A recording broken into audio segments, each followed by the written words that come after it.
ጤና ይስጥልን የገበያ ሚዲያ ተከታታዮቻችን እንደምን ቆይታችኋል? የሚያዝያ 8 ቀን 2018 ዓ.ም የዕለቱ ዜና ዘገባዎቻችንን ይዘንላችሁ ቀርበናል። በያላችሁበት ሆናችሁ እንድትከታተሉን እንጋብዛችኋለን። በዜና ዘገባችን ላይ የተመረጡ የሀገር ውስጥ እንዲሁም የውጭ መረጃዎች በተጨማሪም የስፖርት መረጃዎችን አካተናል። አብራችሁን እንድትቆዩ እንጋብዛችኋለን። የዛሬው ዜና ዘገባችንን ስፖንሰር ያደረገልን አጋራችን ደግሞ የሮሃ ፎሬክስ ቢሮ ነው። በቅድሚያም አርዕስቶችን በቀጣይ ወራት የመጀመሪያው የወርቅ ማጣሪያ ፋብሪካ እንደሚመረቅ ጠቅላይ ሚኒስትር አብይ አህመድ የገለጹ ሲሆን ይህም በዘርፉ የሚስተዋለውን ችግር የሚቀርፍ እንደሆነ ተነግሯል። በዝርዝር ይዘነዋል። ከውጪ እስራኤል ከሶማሊያ ለተገነጠለችውና በቅርቡ እውቅና ለሰጠቻት ሶማሌላንድ የመጀመሪያውን አምባሳደር መሾሟ ተገልጸዋል። ዝርዝሩን እናጋራችኋለን። አሜሪካ ተጨማሪ ከ10,000 በላይ ወታደሮቿን ወደ መካከለኛው ምስራቅ መላኳ ተሰምቷል። ይህም ዋሽንግተን በኢራን ላይ ግፊት ለመጨመር እየሞከረች ስለመሆኑ ማሳያ እንደሆነ እየተነገረ ይገኛል። ሙሉ መረጃውን እናጋራችኋለን። በአሜሪካና ኢራን መካከል ያለው የተኩስ አቁም ስምምነት ሊያበቃ በተቃረበበት ወቅት የፓኪስታን ከፍተኛ የጦር ኃላፊ ለሁለተኛው ዙር ድርድር እንቅስቃሴ ለማስጀመር ትናንት ምሽት ቴሄራን መግባታቸው ተሰምቷል። ከዚህ ጋር በተያያዘ የጦር ኃይል ኃላፊው ከአሜሪካ የተላከ መልእክት ይዘው መምጣታቸው ተነግሯል። ትሰሙታላችሁ። የተወደዳችሁና የተከበራችሁ የገበያ ሚዲያ ተከታታዮቻችን ከዜና ዘገባዎቻችን ጋር አብራችሁን እንድትቆዩ እንጋብዛችኋለን። በዝርዝር ወደምንመለከታቸው እናልፋለን። እንኳን ለፋሲካ በዓል በሰላም አደረሳችሁ። ሜሪት ፕሮፐርቲስ እንዲህም አለ የሚሉበትን ሳይት እነሆ በመሃል ፒያሳ ለልጆቹ የእውቀት ገበያ አብርሆት ላይብራሪ በ100 ሜትር ርቀት ላይ አድርገው ለይታው ደግሞ ፍሬንድሺፕ ፓርክ፣ አራዳ ፓርክ እንዲሁም ቤተ መንግስትን በአንድ ቦታ ሆነው ሙሉ በሙሉ እየተመለከቱ የሚኖሩበትን ቤት በ10% ቅድመ ክፍያ ብቻ ይዘንልዎት መጥተናል። ባለ 1 መኝታ 49 ካሬ፣ ባለ 2 መኝታ 95 ካሬ፣ ባለ 3 መኝታ 130 ካሬ በኮንዶሚኒየም ዋጋ ሰርተን ለማስረከብ ሽያጭ ጀምረናል። ምን ይሄ ብቻ! ለንግዶ ደግሞ በአፍሪካ ግዙፍ ገበያ በሚገኝበት መርካቶ ተክለ ሃይማኖት የንግድ ሱቆችን ከ25 ካሬ ጀምሮ ማግኘት ይችላሉ። ፋሲካ ደስታ ነውና የፋሲካ በዓልን ምክንያት በማድረግ ለ16 ደንበኞች ብቻ 35% ልዩ ቅናሽ አቅርበናል። በመሆኑም የዚህ ልዩ ቅናሽ ተጠቃሚ ለመሆን ከታች በምናስቀምጣቸው የድርጅታችን ስልኮች ይደውሉ። ለበለጠ መረጃ በ0941 69 12 49 አሊያም በ0954 14 92 78 ላይ ሃሎ ይበሉ። ሜሪት ፕሮፐርቲስ። የመጀመሪያው የወርቅ ማጣሪያ ፋብሪካ እንደሚመረቅ ተገለጸ። ኢትዮጵያ በ2 እና በ3 ወራት ውስጥ የመጀመሪያውን የወርቅ ማጣሪያ ፋብሪካ መርቃ ወደ ስራ እንደምታስገባ ጠቅላይ ሚኒስትር አብይ አህመድ ገልጸዋል። ጠቅላይ ሚኒስትር አብይ አህመድ ከኢትዮጵያ ብሮድካስቲንግ ኮርፖሬሽን ጋር ባደረጉት ቆይታ ኢትዮጵያ የወርቅ ማዕድን ምርትን በሰፊው እያመረተች ትገኛለች ያሉ ሲሆን ፕሮጀክቱ በአካባቢው ያለውን የወርቅ ምርት በከፍተኛ ሁኔታ መጠቀም የሚያስችል መሆኑንም ገልጸዋል። እሴት የመጨመር ችግር ነው እንጂ እስካሁን የያዘን ፕሮጀክቱ በትንሽ ኢንቨስትመንት የሚሰራ ነው ሲሉ ጠቅላይ ሚኒስትሩ አክለው ተናግረዋል። እሴት ጨምሮ መላክ ላይ ያለው የእሳቤ ችግር እስካሁን ወርቅን በጥሬው ወደ ውጭ እንድንልክ አስገድዶናል ያሉት ጠቅላይ ሚኒስትሩ ይህንን ችግር የሚፈታ ስራ በመሰራቱ ችግሩ እልባት ያገኛል ሲሉም ተናግረዋል።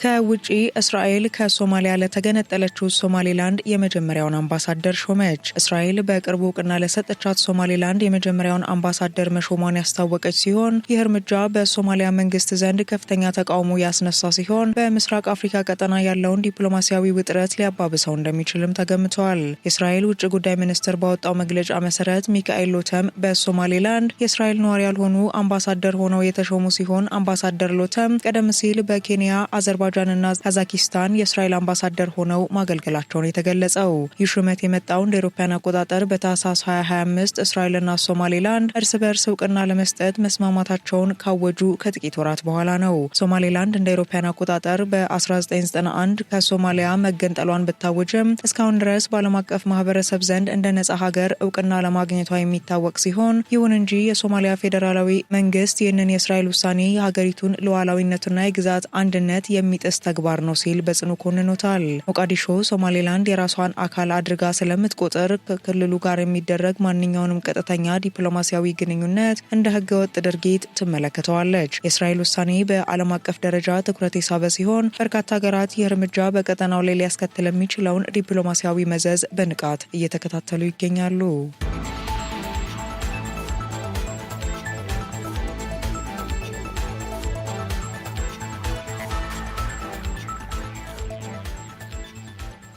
ኢራን በሆርሙዝ የባህር ሰርጥ ላይ ያስቀመጠችውን ክልከላ ለማላላት እያሰበች መሆኑ ተገለጸ። ቴህራን በኦማን በኩል ባለው የባህሩ ሰርጥ በኩል መርከቦች በነጻነት እንዲያልፉና በአሜሪካ በኩል በእርሷ ላይ የተጣለው የእንቅስቃሴ ክልከላ እንዲነሳ የሚያስችል ሀሳብ ማቅረቧን ከኢራን ባለስልጣናት ሰምተናል ያሉ ምንጮችን ዋቢ አድርጎ ሮይተርስ ዘግቧል። ይሁን እንጂ ከዚህ ጋር በተያያዘ በአሜሪካ በኩል ምንም የተባለ ነገር አለመኖሩን ዘገባው ያመላከተ ሲሆን ቀርቧል በተባለው የቴህራን ሀሳብ ውስጥ የእስራኤልና ከእስራኤል ጋር ግንኙነት ያላቸው መርከቦች በሙሉ እንዲያልፉ ይሁንታ ስለመስጠት ወይም አለመስጠት ዘገባው ያለው ነገር የለም። ኢራን አሜሪካና እስራኤል ወታደራዊ ዘመቻ መጀመራቸውን ተከትሎ የሆርሙዝ ባህር ሰርጥን የጠላት መርከቦች ላለቻቸው የዘጋች ሲሆን አሜሪካም ከእሁድ ጀምሮ ለኢራን መርከቦች ጭምር ሰርጡን መዝጋቷን አስታውቃለች። እስካሁን በሰርጡ ምንም አይነት መርከብ አለማለፉ ሲነገር የመርከቦች እንቅስቃሴም ሆነ የሁለቱ ሀገራት የሰላም ሁኔታ እስካሁን ለውጥ እንዳላሳየ ነው እየተገለጸ የሚገኘው።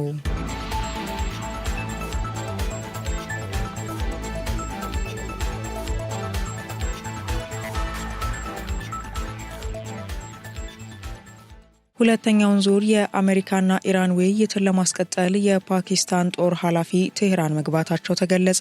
በአሜሪካና ኢራን መካከል ያለው የተኩስ አቁም ስምምነት ሊያበቃ በተቃረበበት ወቅት ፓኪስታን አዲስ ዙር የዲፕሎማሲ ጥረት በመጀመር ከፍተኛ የመንግስት ቡድን ወደ ቴህራን መላኩ ተሰምቷል። በፓኪስታን የጦር ኃይል ኃላፊ አሲም ሙኒር የሚመራው ቡድን ትናንት ምሽት ቴህራን ደርሶ ከኢራን ባለስልጣናት ጋር ውይይት መጀመሩ የተገለጸ ሲሆን የጦር ኃላፊው ከአሜሪካ የተላከ መልእክት ይዘው መምጣታቸውንና ሁለተኛ ዙር የአሜሪካ ኢራን ድርድርን ለማስቀጠል እንቅስቃሴ መጀመሩ ተነግሯል። ይህ እንቅስቃሴ በኢስላማባድ ከተካሄደው የመጀመሪያ ዙር ውይይት ያለ ስምምነት መጠናቀቅ በኋላ የሚደረግ ሲሆን የኢራን የውጭ ጉዳይ ሚኒስትር አባስ አራግቺ ተጨማሪ ውይይቶች እንዲካሄዱ ዝግጁ ስለመሆናቸውም ነው የተገለጸው። ምንጮች እንደገለጹት ከሆነም የፓኪስታን ተወካዮች በኢራን የኒውክሌር ፕሮግራም ጉዳይ ላይ አንዳንድ መሻሻሎች ሊኖሩ እንደሚችል መናገራቸውን አልጀዚራ ዘገባው አስነብበዋል። በአሜሪካና ኢራን መካከል የተደረገው የሁለት ሳምንት የተኩስ አቁም ስምምነት ሚያዝያ 22 ላይ ያበቃ መሆኑን ተከትሎ የፓኪስታን ባለስልጣናት የእርቅ ጊዜውን ለማራዘምና ሁሉም ወገኖች ወደ ውይይት እንዲመለሱ ጥረት እያደረጉ ይገኛሉ። ይህ የዲፕሎማሲያዊ ጥረት በአሜሪካና ኢራን መካከል ያለው ግጭት የዓለምን ኢኮኖሚ የተጫነ ባለበት ጊዜ የተካሄደ ሲሆን እስካሁን በጦርነቱ በኢራን ውስጥ የ3000 ሰዎች ሕይወት ማለፉን ነው መረጃዎች የሚጠቁሙት።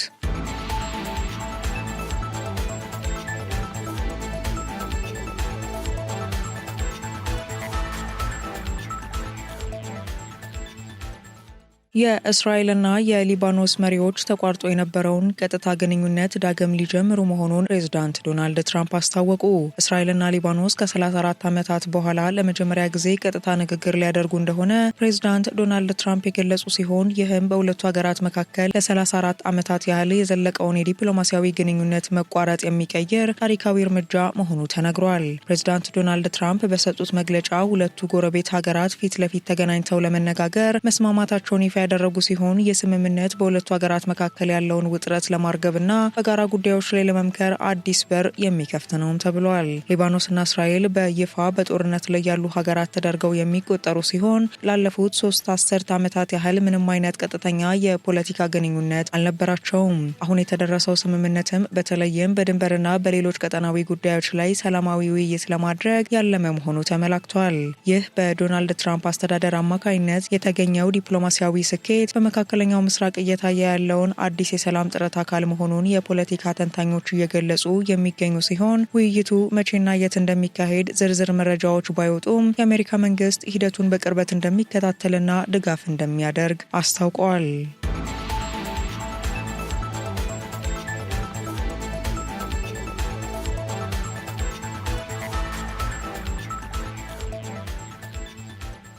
አሜሪካ ተጨማሪ ከ10,000 በላይ ወታደሮችን ወደ መካከለኛው ምስራቅ መላኳ ተሰማ።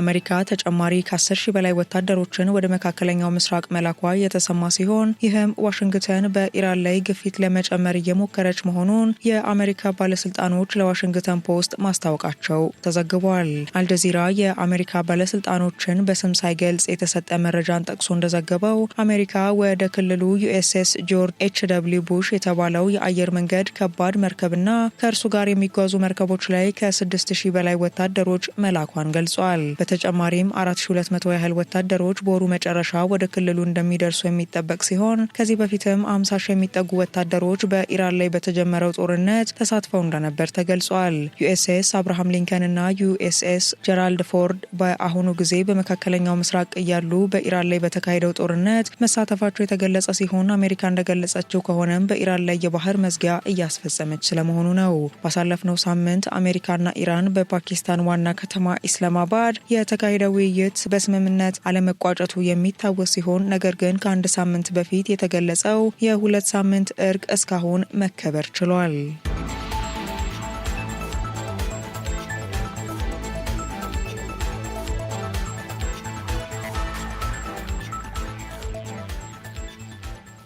አሜሪካና ሐማስ ከጋዛ እርቅ በኋላ የመጀመሪያ ቀጥታ ውይይት አካሄዱ። የአሜሪካና ሐማስ ባለስልጣኖች ከጋዛ እርቅ በኋላ ለመጀመሪያ ጊዜ ቀጥታ ውይይት በግብጽ ካይሮ ከተማ ማካሄዳቸው የተሰማ ሲሆን ውይይቱ በጥቅምት ወር የተደረገውን የእርቅ ሂደት እንደገና ለማስነሳት የተደረገ መሆኑ ተገልጿል። የአሜሪካ ከፍተኛ አማካሪ አሪያ ላይትስቶን ከሐማስ ዋና ውይይት ተወካይ ካሊል አልሀያት ጋር ተገናኝተው በስምምነቱ ቀጣይ ደረጃ ላይ ያሉ ግጭቶችን ለመፍታት የተወያዩ ሲሆን ይህ ቀጣይ ደረጃ የሐማስ መፍታት የእስራኤል ኃይሎች መውጣትና የዓለም አቀፍ ኃይል መላክን እንደሚያካትት ነው የተነገረው። ከጥቅምት ጀምሮ በጋዛ ላይ የተካሄዱ የእስራኤል ጥቃቶች ከ765 በላይ ሰዎችን እንደገደሉ የፍልስጤም ጤና ሚኒስቴር የገለጸ ሲሆን መረጃዎች እንደሚጠቁሙት ከሆነ ስምምነቱ ካልተደረሰ ጦርነቱ ዳግም ሊቀጥል እንደሚችል ነው። በውይይቱ ውስጥ አሪያ ላይትስቶን ከእስራኤል ጠቅላይ ሚኒስትር ቤንያሚን ኔታንያሁ ጋር ቀደም ሲል ተገናኝቶ እስራኤል የመጀመሪያ ደረጃ ግዴታዎቿን ሙሉ በሙሉ እንዲፈጽም ለማረጋገጥ እንደሞከረ ተገልጿል። ነገር ግን ሐማስ ይህ ሀሳብ እንደ አንድ ጉዳይ ብቻ መፍታት ላይ የተመሰረተ ያልተመጣጠነ እቅድ ብሎ የተቃወመው ሲሆን ይህ እቅድ የእስራኤልን ደህንነት በመጀመሪያ ደረጃ ሲያስቀምጥ የፍልስጤምን ሰብአዊና ፖለቲካዊ መብቶችን ወደኋላ እንደሚገፋም ተነግሯል። በአጠቃላይ ውይይቶቹ ቀጣይ ደረጃውን ለማስጀመር እንደሚያስችሉ ነው እየተገለጸ የሚገኘው።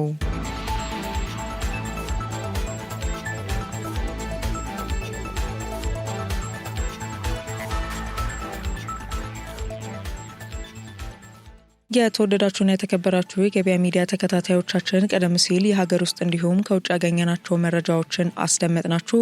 አሁን ደግሞ የዕለቱን ወቅታዊ ስፖርታዊ መረጃዎችን እናሰማችኋለን። መኮንን አለማው ይጠብቃችኋል። አመሰግናለሁ ሄለን። እንደምንውላችኋል ውድ የገበያ ሚዲያ ቤተሰቦቻችን፣ እነሆ የሰዓቱን ስፖርታዊ ዜናዎች ይዤላችሁ ቀርብ ያለው። በቅድሚያም የሀገር ውስጥ ሀላባ ከተማ በታሪኩ ለመጀመሪያ ጊዜ ወደ ኢትዮጵያ ፕሪሚየር ሊግ አድጓል። በኢትዮጵያ ከፍተኛ ሊግ የዓመቱ ትልቁ ጨዋታ በሆነውና ወደ ፕሪሚየር ሊጉ ለማደግ በተደረገው የምድብ ለ ተጠባቂ ጨዋታ ሀላባ ከተማ ደሴ ከተማን 1-0 ማሸነፍ ችሏል። በሐዋሳ አርቲፊሻል ስቴዲየም በተደረገው በዚህ ጨዋታ የሀላባ ከተማን ብቸኛ ግብ እስራኤል ሸጎሌ ማስቆጠር ችሏል። ውጤቱን ተከትሎ ሀላባ ከተማ ምድቡን በበላይነት አጠናቆ ወደ ሲቢኤ ኢትዮጵያ ፕሪሚየር ሊግ ሲያድግ፣ ደሴ ከተማ በበኩሉም ለተከታታይ 3 ዓመታት ሁለተኛ ደረጃን ይዞ ለማጠናቀቅ ተገዷል። በኢትዮጵያ ከፍተኛ ሊግ ምድብ ላይ የትላንት ጨዋታዎች ሀላባ ከተማ ወደ ፕሪሚየር ሊግ ማደጉን ሲያረጋግጥ፣ አዲስ አበባ ከተማ በበኩሉ ወደ ሊግ 1 መውረዱን ያረጋገጠበት ውጤት ተመዝግቧል። ከቀናት በፊት ደግሞ ጋሞ ጨንቻ በታሪኩ ለመጀመሪያ ጊዜ ወደ ፕሪሚየር ሊጉ ማደጉ ይታወሳል። የ2018 የውድድር ዓመት የኢትዮጵያ ከፍተኛ ሊግ አጠቃላይ አሸናፊና 3ኛ ደረጃ ይዞ የሚያጠናቀቀውን ቡድን ለመለየት የሚያደርጉት የማጠቃለያ ጨዋታዎች እሁድ ሚያዝያ 25 በአዲስ አበባ ስቴዲየም እንደሚካሄዱ የውድድሩ ዳይሬክቶሬት አስታውቋል። የ27ኛ ሳምንት ሲቢኤ የኢትዮጵያ ፕሪሚየር ሊግ ጨዋታዎች ትላንት ተደርገው ሲጠናቀቁ ሐዋሳ ከተማና ምድረገነት ሽረ በሐዋሳ አርቲፊሻል ስቴዲየም ያደረጉትን ጨዋታ ያለምንም ግብ በአቻ ውጤት አጠናቀዋል። ጥሩ ፉክክር በታየበትና በዚሁ ሜዳ በተደረገ ሌላኛው የምሽቱ ጨዋታ መቻል ከመመራት ተነስቶ ድሬዳዋ ከተማን 2-1 ማሸነፍ ችሏል። ባህር ዳር ከተማንና ኢትዮጵያ መድንን በአበበ ቢቂላ ስቴዲየም ያገናኘው ጨዋታም 1-1 በሆነ ውጤት ተጠናቋል። የጣና ሞገዶቹ በአደም አባስ የመጨረሻ ደቂቃ ግብ ነው ከኢትዮጵያ መድን ጋር 1-1 የተለያዩት። በዚህም የ27ኛ ሳምንት ጨዋታዎች ከተጠናቀቁ በኋላ የሊጉ መሪ ሲዳማ ቡና 51 ነጥቦችን በመሰብሰብ ከተከታዮቹ በ8 ነጥቦች ነጥቦች ርቆ ሊጉን ሲመራ መቻልና ነገሌ አርሲ በ43 ነጥቦች እየተከተሉ ይገኛሉ። ሐዋሳ ከተማና ፋሲል ከነማ ደግሞ በ42 ነጥቦች አራተኛና አምስተኛ ደረጃን መያዝ ችለዋል። ወልዋሎ አዲግራት ዩኒቨርሲቲ በ29 ነጥብ፣ መቀለ ሰባ እንደርታ በ26 ነጥብና አርባ ምንጭ ከተማ ደግሞ በ23 ነጥብ ከ18 እስከ 20 ያለውን ደረጃ በመያዝ ወራጅ ቀጠና ውስጥ ተቀምጠዋል። የሊጉን ከፍተኛ ግባግቢነት የሲዳማ ቡናው አጥቂ አቤል ያለው በ12 ግቦች ሲመራ አዲሱ ግደይ በ10 ግቦች እየተከተለ ይገኛል። የሊጉ 28ኛ ሳምንት መርሃ ግብር ቀጣይ ቅዳሜ ሚያዝያ 10 ፋሲል ከነማ ከመቀለ ሰባ እንደርታና ወልዋሎ አዲግራት ዩኒቨርሲቲ ከኢትዮጵያ ንግድ ባንክ በሚያደርጉት ጨዋታ ጅማሮውን ያደርጋል። በታላቁ የአውሮፓ ሻምፒዮንስ ሊግ መድረክ አርሰናልና ባየር ሙኒክ ወደ ግማሽ ፍጻሜው ማለፍ ችለዋል። በምሽቱ የአውሮፓ ሻምፒዮንስ ሊግ ሩብ ፍጻሜ የመልስ ጨዋታ አርሰናል ከስፖርቲንግ ሊዝበን ጋር በኤምሬትስ ያደረጉትን ግጥሚያ 0-0 በሆነ አቻ ውጤት አጠናቀዋል። በዚህም አርሰናል የመጀመሪያውን ጨዋታ 1-0 ማሸነፉን ተከትሎ በድምር ውጤት በማሸነፍ ግማሽ ፍጻሜውን ተቀላቅሏል። በሚካኤል አርቴታ የሚመሩት መድፈኞቹ በታሪካቸው ለመጀመሪያ ጊዜ ለተከታታይ ዓመት ለግማሽ ፍጻሜ መድረስ ችለዋል። በግማሽ ፍጻሜውም ባርሴሎናን ጥሎ ካለፈው አትሌቲኮ ማድሪድ ጋር የሚፋለሙ ይሆናል። ባየርን ሙኒክ በበኩሉ በአሊያንዝ አሬና ከሪያል ማድሪድ ጋር ያደረገውን ጨዋታ 4-3 በሆነ ውጤት ማሸነፍ ችሏል።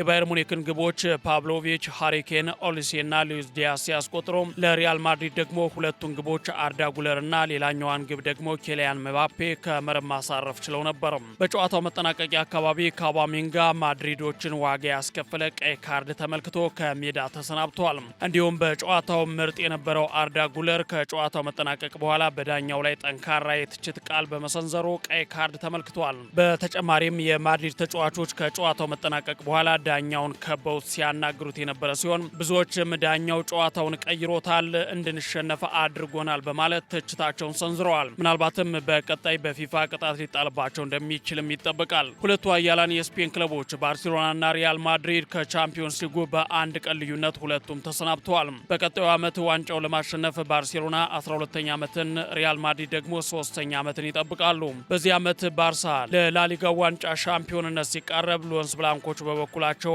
ዓመቱን ያለምንም ዋንጫ ለማጠናቀቅ ተቃርበዋል። በመጀመሪያው ዙር ጨዋታ 2-1 ያሸነፈው ባየርን ሙኒክ በድምር ውጤት 6-4 በማሸነፍ ለግማሽ ፍጻሜው ደርሷል። ባየርን ሙኒክ ሪያል ማድሪድን ባሸነፈበት ጨዋታ ኦሊሴ የጨዋታው ኮከብ በመባል ተመርጧል። እንዲሁም የመሃል ሜዳው ሞተር ዙቢሜንዲ የአርሰናልና የስፖርቲንግ የጨዋታው ኮከብ በመባል ተመርጧል። የአውሮፓ ሻምፒዮንስ ሊግ ግማሽ ፍጻሜ የሳምንቱ ምርጥ ተጫዋች እጩዎችም ይፋ ሲደረጉ ዙቢሜንዲ ከአርሰናል፣ ዳኒ ኦልሞ ከባርሴሎና፣ ኦሊሴ ከባየርን ሙኒክና ዴምቤሌ ከፒኤስጂ በእጩነት ቀርበዋል።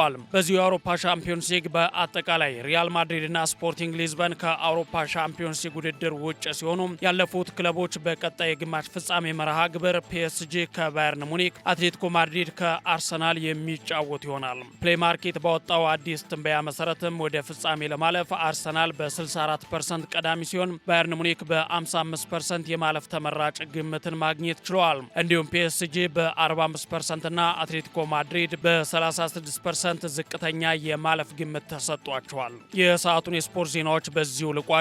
ሄለን አመሰግናለሁ። መልካም ቀን።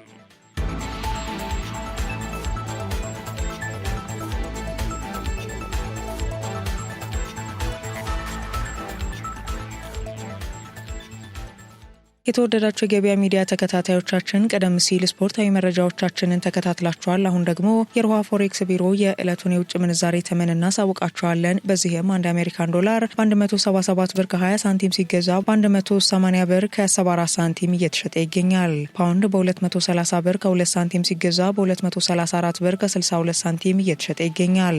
ዩሮ በ200 ብር ከ1 ሳንቲም ሲገዛ በ204 ብር ከ1 ሳንቲም እየተሸጠ ይገኛል። ስዊስ ፍራንክ በ219 ብር ከ1 ሳንቲም ሲገዛ በ223 ብር ከ39 ሳንቲም እየተሸጠ ይገኛል። ድርሃም በ47 ብር ከ44 ሳንቲም ሲገዛ በ48 ብር ከ38 ሳንቲም እየተሸጠ ይገኛል። የሳውዲ አረቢያው ሪያል በ46 ብር ከ37 ሳንቲም ሲገዛ በ47 ብር ከ29 ሳንቲም እየተሸጠ ይገኛል። የቻይናው ዩሃን በ24 ብር ከ47 ሳንቲም ሲገዛ በ24 ብር ከ95 ሳንቲም እየተሸጠ ይገኛል። የካናዳ ዶላር በ122 ብር ከ36 ሳንቲም ሲገዛ በ124 ብር ከ80 ሳንቲም እየተሸጠ ይገኛል።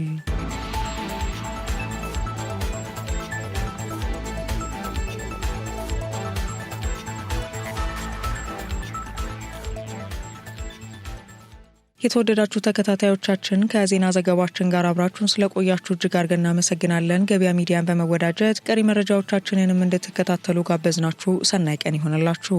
እንኳን ለፋሲካ በዓል በሰላም አደረሳችሁ። ሜሪት ፕሮፐርቲስ እንዲህም አለ የሚሉበትን ሳይት እነሆ በመሃል ፒያሳ ለልጆቹ የእውቀት ገበያ አብርሆት ላይብራሪ በ100 ሜትር ርቀት ላይ አድርገው ለይታው ደግሞ ፍሬንድሺፕ ፓርክ፣ አራዳ ፓርክ እንዲሁም ቤተ መንግስትን በአንድ ቦታ ሆነው ሙሉ በሙሉ እየተመለከቱ የሚኖሩበትን ቤት በ10 በመቶ ቅድመ ክፍያ ብቻ ይዘንልዎት መተናል። ባለ 1 መኝታ 49 ካሬ፣ ባለ 2 መኝታ 95 ካሬ፣ ባለ 3 መኝታ 130 ካሬ በኮንዶሚኒየም ዋጋ ሰርተን ለማስረከብ ሽያጭ ጀምረናል። ምን ይሄ ብቻ! ለንግዶ ደግሞ በአፍሪካ ግዙፍ ገበያ በሚገኝበት መርካቶ ተክለ ሃይማኖት የንግድ ሱቆችን ከ25 ካሬ ጀምሮ ማግኘት ይችላሉ። ፋሲካ ደስታ ነውና የፋሲካ በዓልን ምክንያት በማድረግ ለ16 ደንበኞች ብቻ 35% ልዩ ቅናሽ አቅርበናል። በመሆኑም የዚህ ልዩ ቅናሽ ተጠቃሚ ለመሆን ከታች በምናስቀምጣቸው የድርጅታችን ስልኮች ይደውሉ። ለበለጠ መረጃ በ0941 69 12 49 አሊያም በ0954 14 92 78 ላይ ሃሎ ይበሉ። ሜሪት ፕሮፐርቲስ